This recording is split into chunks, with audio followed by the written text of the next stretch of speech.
And here's another thing that was kind of funny too.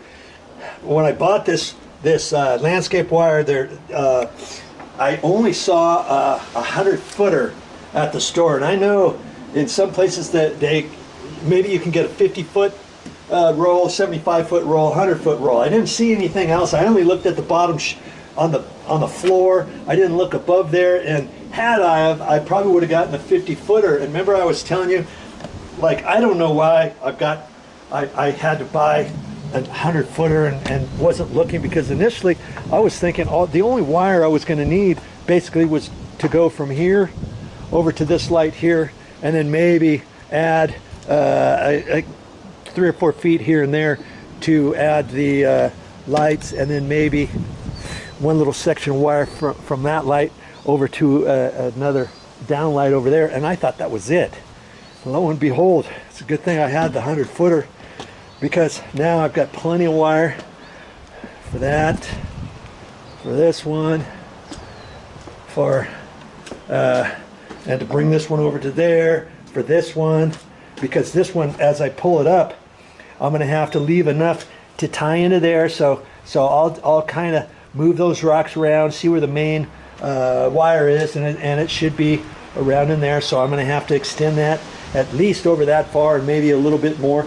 When it comes out of here, I'll probably make the assumption that we want a light under here, but I don't really think we're ever going to want a down light over in here. But I'll have to talk to my wife before I pull the wire through there.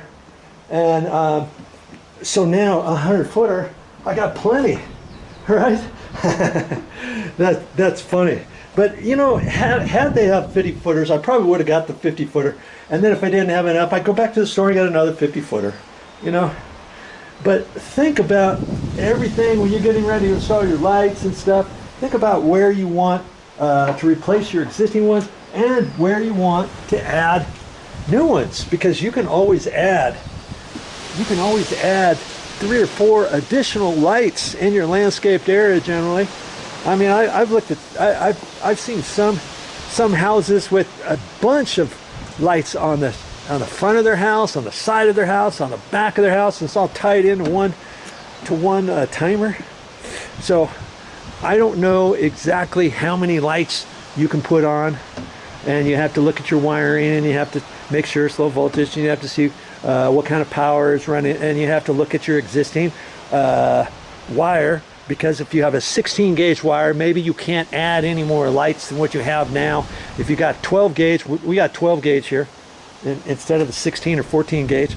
That tells me I can add quite a few more lights and not worry about it. Okay, think about it and go for it.